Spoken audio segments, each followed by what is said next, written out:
thorough newspaper analysis. Today is Monday, that is 24th of April, and this entire video series it's brought to you by Law Seco. This is our utmost sincere effort in facilitating your preparation and giving it a holistic approach. Now, as far as the agenda for today is concerned, at the beginning itself, we're going to have an understanding of an important Indian Express editorial, the title of which is Keshav Nanda case and it's legacy. देखिए, हाल ही में केशव नंदा भारती की जो seminal judgement है, इसके 50 साल पूरे हुए हैं। तो हम ये देखेंगे कि सुप्रीम कोर्ट ने जो बेसिक स्ट्रक्चर की डॉक्ट्रिन को प्रोमलगेट किया था, उसके कौन से केसेस में किस तरह से सुप्रीम कोर्ट ने अब इम्प्लीमेंटेशन में उसको उतारा है। We going to also have an understanding of how Indian Constitution can be amended under Article 368 and वो जो पूरा trail of cases है which led to the ruling of Keshav Nanda Bharti, उसको भी हम briefly समझेंगे because ये जो पूरा topic है ये हमारे competitive exams में काफ़ी importance रखता है, the topic of amendment to Indian Constitution. And secondly हम बात करेंगे कुछ important national और international news updates की। ये वहाँ पर relevant है उन exams में जहाँ current affairs आपके syllabus का part है। And thirdly we come to the segment जहाँ पर हम important legal updates of the day उसकी डिस्कशन करते हैं। आज एक तो हमारे पास अपडेट है from the Honorable Apex Court and secondly we have a case coming from the Honorable High Court of Jammu and Kashmir. So with this, let's dive into the editorial for today, the title of which is Keshav Nanda case and it's legacy. अगर हम इसके structure की बात करें तो पहले तो I think it's important for us to have a basic understanding of what is the law of amendment of Indian constitution. तो इसके लिए हम आर्टिकल 368 के प्रोविजंस को एक बार ही देखेंगे and then we are going to understand the trail of cases Sajjan Singh से लेके पूरा केशव नंदा भारती तक कि कैसे लॉ इवॉल्व हुआ and then we are going to come to this editorial. So let's start with article 368 first. देखिए, सबसे पहले तो हमारे लिए ये समझना ज़रूरी है कि किसी भी लॉ को अमेंडमेंट की ज़रूरत क्यों पड़ती है, क्योंकि as we know society is very dynamic by its nature, है ना। जो हमारा लॉ है वो सोसाइटी की डिमांड्स को रिफ्लेक्ट करता है। तो जैसे जैसे times keeps on advancing the law also has to update itself. अगर हम इंडियन कॉन्स्टिट्यूशन की बात करें तो हम कहते हैं कि इंडियन कॉन्स्टिट्यूशन एक लिविंग डॉक्यूमेंट है, और वो इसलिए because as and when times changes new interpretation is to be given, new provisions of the law they are to be brought about by way of amendment, and इसीलिए Indian constitution को amend करने के कुछ तरीके हैं। Broadly हम ये कह सकते हैं कि इंडियन कॉन्स्टिट्यूशन को अमेंड करने के 3 मेथड्स हैं, एंड ये अलग अलग इसलिए हैं बिकॉज देखिए, कुछ प्रोविजंस कॉन्स्टिट्यूशन के बहुत इंपॉर्टेंट होंगे, कुछ प्रोविजंस रिलेटिवली लेस सिग्निफिकेंट होंगे। तो जो प्रोविजंस ज़्यादा सिग्निफिकेंट है उनके लिए प्रोसेस ऑफ अमेंडमेंट ज़्यादा रिजिड होता है, ताकि वो जो प्रोविजंस है वो ऐसे ही नहीं अमेंड हो पाए एंड एक rigid procedure is to be undertaken. तो अगर हम मेथड्स की बात करें तो पहले तो जो लेस सिग्निफिकेंट प्रोविजंस हैं उनके लिए ऑर्डिनरी लेजिस्लेटिव प्रोसेस जो पार्लियामेंट का है उसको यूज़ करके the constitution can be amended. फिर आते हैं जो 2 तरीके हैं वो हमें मिलते हैं आर्टिकल 368 इटसेल्फ में। The first is the method of special majority and the second is the method of special majority plus rectification of 1/2 of the state.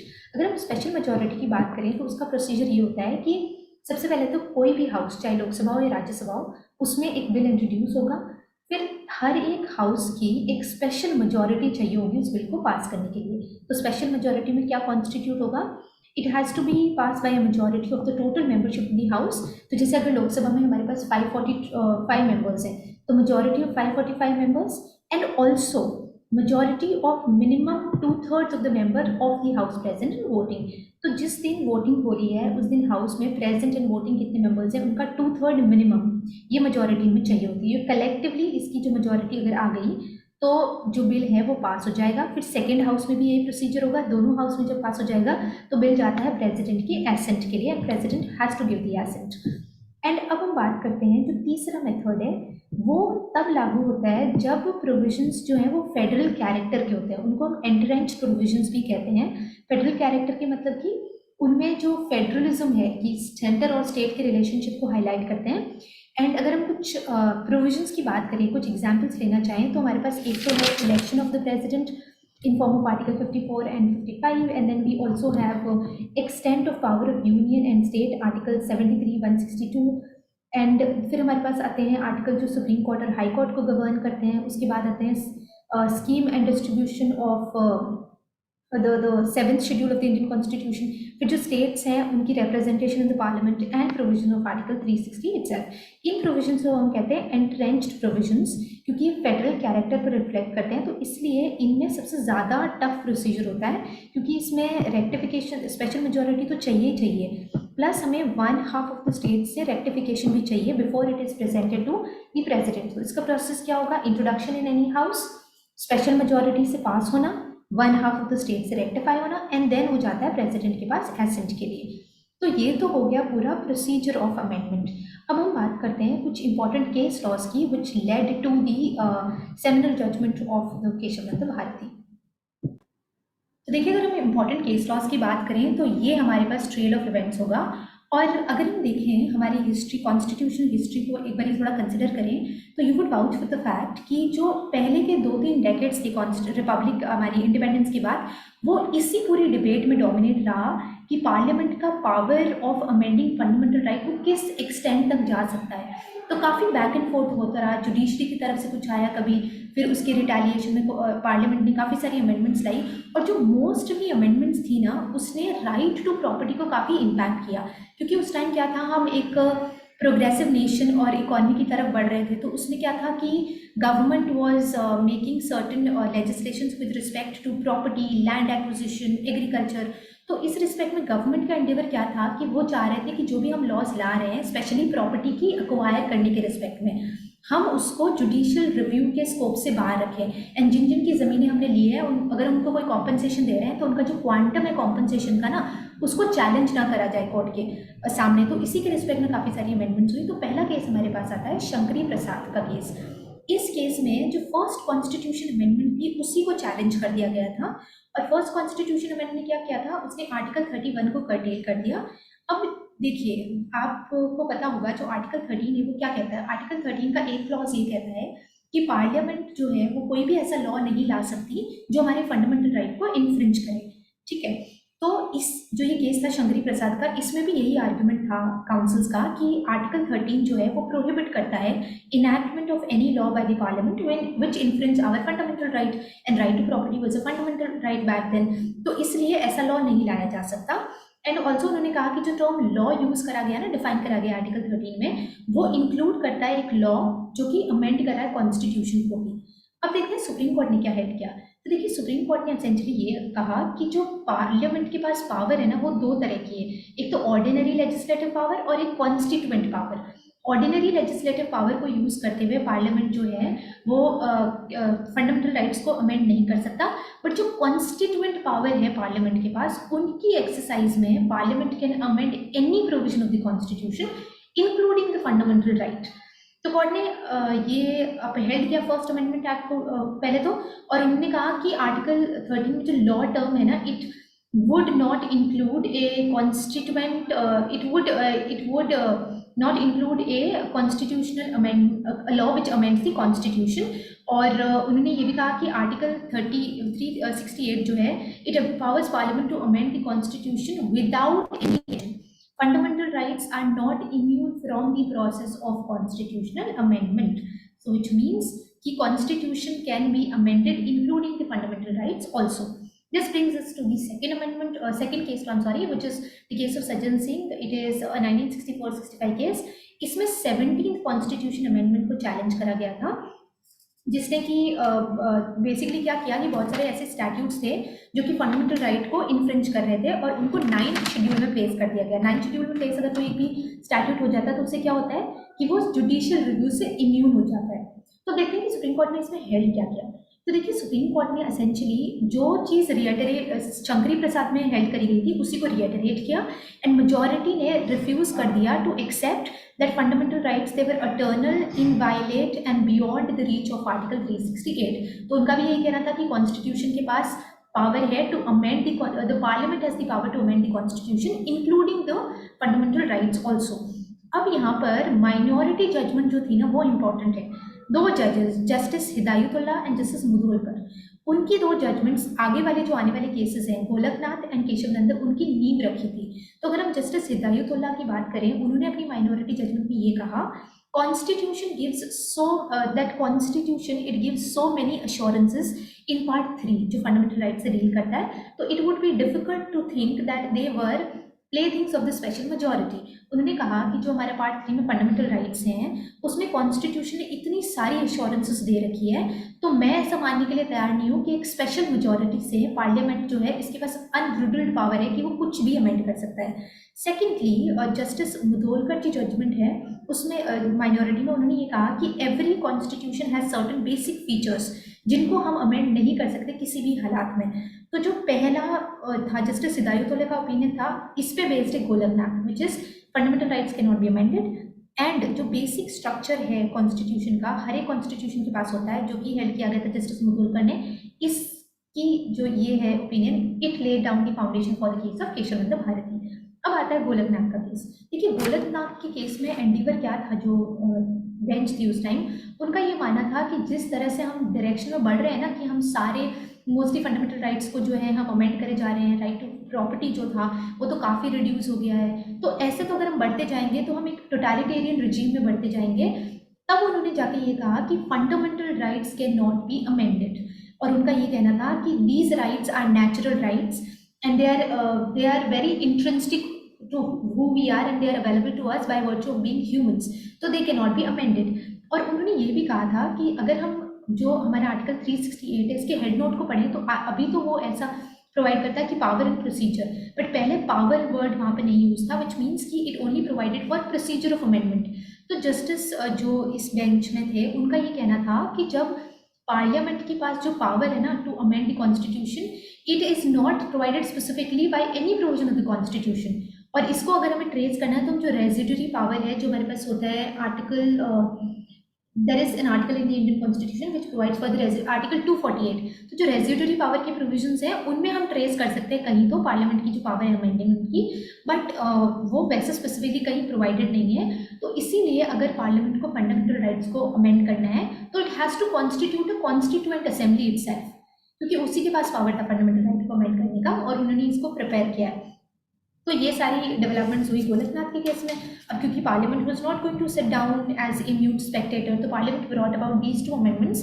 And इसमें आर्टिकल जो हमारे पास अमेंडमेंट है 24th अमेंडमेंट वो इंपॉर्टेंट हो जाती है because उसमें काफ़ी सारे प्रोविजंस इनैक्ट करे गए थे. तो देखिए पहले तो ये जो कंटेंशन थी ना कि पार्लियामेंट के पास कहीं भी नहीं लिखा कि तुम पावर कहाँ से ड्रॉ कर रहे हो कॉन्स्टिट्यूशन को अमेंड करने का. तो इसके रिस्पेक्ट में 24th अमेंडमेंट ने क्या किया, इट एडेड ए क्लॉज इन जो मार्जिनल नोट है ना आर्टिकल 368 का, उसमें उन्होंने ऐड कर दिया power of the parliament to amend the constitution and procedure thereof. तो विच मीन्स कि अब पार्लियामेंट के पास पावर कहाँ से ड्रॉ हो रहा है, ये पावर हो रही है अंडर आर्टिकल 368 इटसेल्फ. सेकेंडली उन्होंने आर्टिकल 13 में भी बदलाव किया, ये कहते हुए कि जो भी हम अमेंडमेंट लाएंगे आर्टिकल 368 में, article 13 is not going to apply to that, which means कि आर्टिकल 13 को के बेस पे आप ऐसा नहीं कह सकते कि क्योंकि कोई ऐसा प्रोविजन नहीं इनैक्ट कर सकता parliament which bridges fundamental rights, so any amendment is it is invalid. And similarly ऐसा प्रोविजन आर्टिकल 368 में भी ऐड कर दिया गया क्लॉज कि जो भी हम अमेंडमेंट ला रहे हैं तो that is not amenable to article 13. Now post this development क्या हुआ, हमारे पास आता है केशवानंद भारती का केस. अब इस केस में आर्टिकल जो दोनों ये अमेंडमेंट्स हैं 25th and 24th, both of these amendments were challenged. अब देखिए अगर हम केशवानंद भारती की बात करें तो 13 जजेस की बेंच थी, 60+ some days were taken and 11 opinions were furnished, and जो आज की डेट है which is 24th April 1973 में it was pronounced. this marks 50 years today. अगर हम बात करें कि क्या क्या रूलिंग थी इस पर्टिकुलर केस की, तो पहले तो सबसे पहले उन्होंने कहा कि power to amend constitution it was found in article 368 itself. Residuary power में ये पावर नहीं है, तो इस एक्सटेंट के लिए शंकरी प्रसाद एंड सज्जन सिंह को अपहेल्ड कर दिया गया and Golaknath was overruled to this extent. Secondly उन्होंने कहा कि अब जो हमारे कॉन्स्टिट्यूशन मेकर है they did not intend to use the term law as is use under article 13 as including constitutional amendment law, which means parliament has power to amend the fundamental rights also, to abridge the fundamental rights also as other provisions, जैसे कि हम other provisions को amend कर सकते हैं. तो इस extent के लिए again गोलकनाथ को overrule कर दिया गया. However एक इम्पॉर्टेंट क्वालिफिकेशन दे दी कोर्ट ने कि पार्लियामेंट के पास जो ये पावर है वो अनब्रिल्ड या अनलिमिटेड पावर नहीं है. Parliament can not amend what is called as the basic structure of the constitution। कुछ ऐसे बेसिक या फीचर्स है हमारी कॉन्स्टिट्यूशन के, फंडामेंटल फीचर्स है, उनको डिस्ट्रॉय या इमेस्टिकेट नहीं कर सकता पार्लियामेंट। एंड अगर कोई लॉ ऐसा है जो ऐसा करता है तो उसको हम अल्ट्रा वायरस घोषित कर देंगे एंड कोर्ट के पास पावर होगी कि वो किसी भी लॉ के जो ब्रॉड फोर्थ करा गया चैलेंज में उसको देखे, टेस्ट करे on the pedestal of the basic structure. And अगर उनको लगता है कि yes basic structure is violated तो declare the same as ultra vires. और बेसिक स्ट्रक्चर के कुछ कॉन्स्टिट्यूएंट्स कोर्ट ने डिफाइन किए और उन्होंने कहा कि ये एग्जॉस्टिव लिस्ट नहीं है, इसमें और भी एड ऑन हो सकते हैं। Supremacy of constitution, then republican and democratic form of government, secular character of the constitution, separation of power between executive, judiciary and your legislature, and then federal character of the constitution। These were some of the fundamental features जिनको basic structure की doctrine में include करा गया था। And now let's dive into the article for today। So see, now let's understand कि अब तक जो सुप्रीम कोर्ट है उन्होंने बेसिक स्ट्रक्चर की जो डॉक्ट्रिन है उसकी इम्प्लीमेंटेशन किस तरीके से करी गई है। तो देखिए 1973 से लेके अब तक कॉन्स्टिट्यूशन जो है it has been amended 60 times. And इस 60 टाइम्स जब अमेंडमेंट हुई है तो सुप्रीम कोर्ट के पास 16 ऐसे इंस्टेंसेस हैं जहाँ पे दीज अमेंडमेंट्स वर चैलेंज्ड, और वो किस बेसिस पे, on the violation of basic structure. 16 में से 9 ऐसे केसेस हैं जहाँ पे बेसिक स्ट्रक्चर की वायलेशन क्लेम करी गई थी, पर सुप्रीम कोर्ट ने उनको अपहेल्ड कर दिया इन कॉन्स्टिट्यूशनल अमेंडमेंट्स को। और इन 9 में से भी 6 केसेस एंटायरली ऐसे हैं जो रिजर्वेशन से डील करते हैं, including your reservation for the quota, जिसकी कितना % होना चाहिए ओबीसी के लिए, and your economically weaker section. Also सिर्फ एक केस अब तक ऐसा हुआ है कॉन्स्टिट्यूशनल अमेंडमेंट का जहाँ पे कि सुप्रीम कोर्ट ने पूरी अमेंडमेंट को ही ऑल टुगेदर स्क्रैप कर दिया था, and that was the 99th amendment act of 2014, जिसको हम फेमसली कहते हैं एनजैक, the national judicial appointments committee, जिसमें बेसिकली पार्लियामेंट ने एक बॉडी कॉन्स्टिट्यूट कर दी गई थी for the appointment and transfer जजेस। और ये इसलिए इंटेंशन था इसका कि जो अभी कोलिजियम सिस्टम है ना उसको रिप्लेस करने का, तो इसको तो सुप्रीम कोर्ट ने एंटायरली स्क्रैप कर दिया। अब 6 ऐसे इंस्टेंसेस हुए हैं 1973 में, जो इंक्लूडिंग द केशवनंदन भारती रूलिंग, जहाँ पे सुप्रीम कोर्ट ने पूरी अमेंडमेंट को स्ट्रक डाउन नहीं किया बट कुछ पोर्शन जो है अमेंडमेंट का स्ट्रक डाउन किया। और ये सारे जो 6 रूलिंग्स है ना, इसमें से 5 तो इंदिरा गांधी के एरा के टाइम के हैं और सिर्फ एक जो है वो पोस्ट इंदिरा गांधी एरा है, और ये है the famous case of Kihoto कोलमन। एसेंशली इस केस में क्या हुआ था, जो 10th शेड्यूल का इंट्रोडक्शन हुआ था 52nd अमेंडमेंट से, उसको चैलेंज करा गया था। तो पार्लियामेंट सुप्रीम कोर्ट ने इसको अपहेल्ड कर दिया, जो 52nd अमेंडमेंट है, बस उसकी एक पोर्शन को जो है स्ट्रक डाउन कर दिया, and that was with respect to the decision of the speaker relating to disqualification, it cannot be judicially reviewed। तो ये कहा गया था कि स्पीकर ने अगर किसी मेंबर ऑफ पार्लियामेंट को डिस्क्वालीफाई कर दिया तो वो जुडिशियल रिव्यू के सब्जेक्ट नहीं है, तो इसको सुप्रीम कोर्ट ने डिस्कार्ड कर दिया था। एंड देन वी हैव इन 2021 एक अपडेट आई जहाँ पे कि 3 judgement of the honourable apex court, उन्होंने स्ट्रक डाउन कर दिया portion of the Constitution 97th Amendment Act of 2011, but on procedural, not on the basic doctrine ground. This amendment, it changed the legal regime for cooperative societies, and court ने ये rule किया that cooperative societies within a state, as opposed to interstate, they would fall into the state list, and which means that a constitutional amendment relating to it must be ratified by the half of the state, because वो entrenched provision में आ जाता है जो कि federal character को impact करता है। अब देखिए हम कुछ ऐसे 4 डिसीजंस की बात करते हैं जो केशवनंद भारती के एकदम इमीडिएट पोस्ट केशवनंद भारती के जो रिजीम के हैं। तो पहला तो हमारे पास केस आता है the landmark case of Indira Gandhi versus Rajnarayan. तो इस केस में एसेंशली क्या हुआ था, देखिए एक अमेंडमेंट आई थी 39th अमेंडमेंट एक्ट। उस अमेंडमेंट ने ये कह दिया कि 4 एंटिटीज, कौन कौन, president, prime minister, vice president and speaker of Lok Sabha, इनके इलेक्शंस को आप सुप्रीम कोर्ट में चैलेंज नहीं कर सकते या जुडिशियल रिव्यू नहीं हो सकता। तो इस कॉन्स्टिट्यूशन को सुप्रीम कोर्ट ने using the doctrine of basic structure laid down in the case of Kesavananda Bharati इसको स्क्रैप डाउन कर दिया। And then came the case of Minerva Mills Limited versus Union of India, 1980 का केस है, जहाँ पे supreme court ने article 368 के ही एक क्लॉज को स्ट्रक डाउन कर दिया था। और वो क्लॉज क्या कहता था कि there shall be no limitation whatsoever on the constituent power of parliament to amend by way of addition, variation or repeal the provisions of the Indian constitution। तो आर्टिकल 368 की जो अभी भी प्रोविजन है कि जिसने एकदम ही स्पेसिफाई कर दिया कि कोई भी लिमिटेशन नहीं होगी whatsoever on the amending power of the parliament, so that was held. And then came the case of P Sambamurthy versus State of Arunachal Pradesh, जो कि 1986 का केस है। इसमें सुप्रीम कोर्ट ने स्टक डाउन कर दिया था एक portion of 32nd amendment which constituted an administrative tribunal for the state of Andhra Pradesh for service matters, taking away the jurisdiction of the High Court. And lastly, हमारे पास case है 1997 का, the name of which is L. Chandra Kumar versus Union of India. इसमें supreme court ने एक portion of 42nd amendment act को struck down कर दिया था, which set up administrative tribunal excluding judicial review by the High Court. So this has brought us to the end for today. Moving on. And this has brought us to the national segment for today with the first update coming from the state of Manipur. So recently, in order to remember the battle which was fought in 1891, which is called the Anglo-Manipur War, Hongjong Day, it was observed in the Thobal district of the state. During this occasion, the chief minister urged the youth to share the responsibility of maintaining and protecting the dignity, freedom, and sovereignty of the country.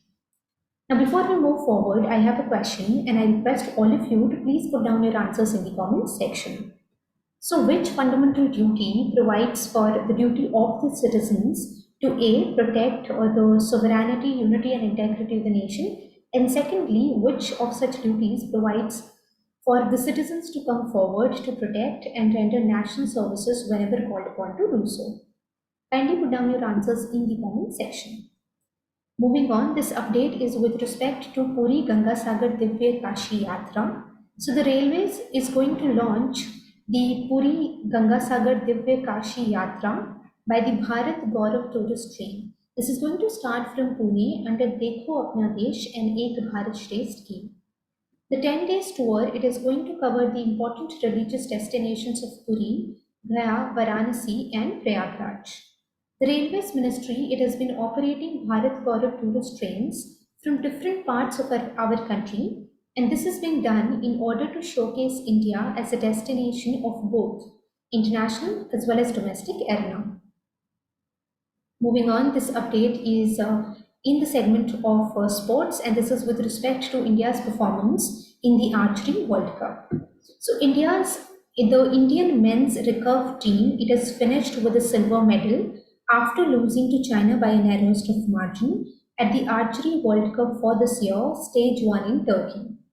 In the men's individual recurve event, Dheeraj, he has beat his Kazakhstan counterpart to grab a bronze medal. As far as the medal tally is concerned, India has finished with 2 golds, 1 silver and 1 bronze from Stage 1 of the meet. Moving on, this is with respect to the center inaugurating or conducting the first ever census of water bodies in our country. So the Ministry of Jal Shakti, it has conducted the first ever census of water bodies across the nation. This census, it provides a comprehensive inventory of India's water resources, including both the natural as well as the man-made water bodies.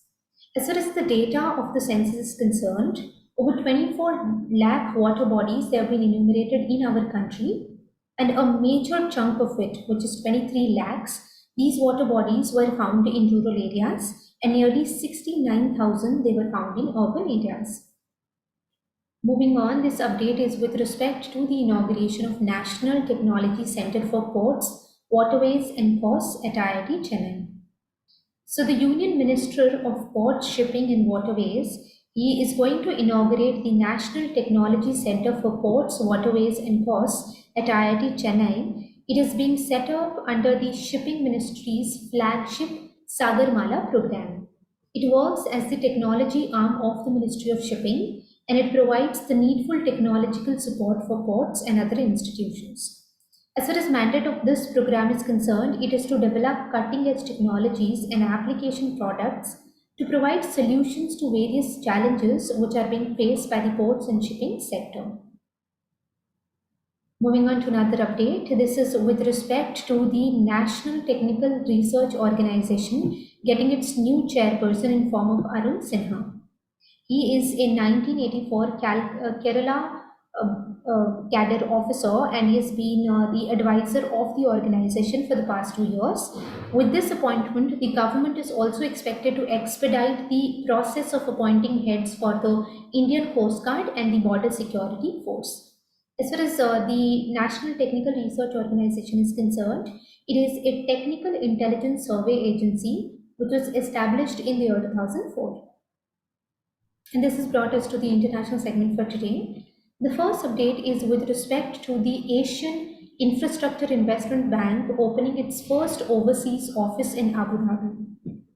It has signed an agreement to establish its first interim operational hub in Abu Dhabi. And as far as this bank is concerned, it's a multilateral development bank which aims to finance infrastructure with sustainability at its core.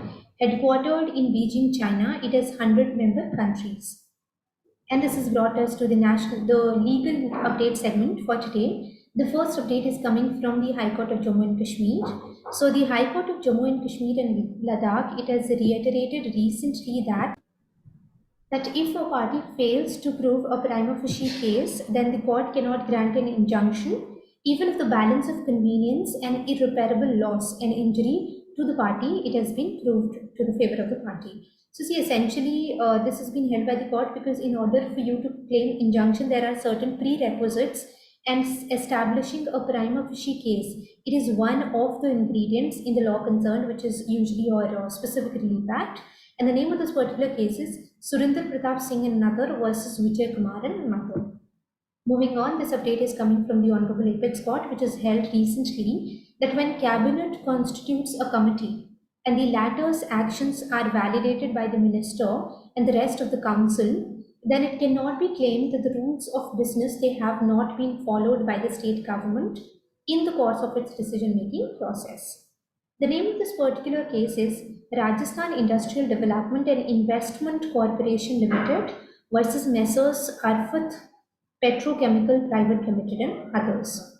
And this has brought us to the end of today's TNA. In case you want to get access to the free study materials that we provide or the slides that have been used in this particular video, please feel free to join our Telegram channel. For the same, you may scan the barcode here or you may click on the link which is given in the description.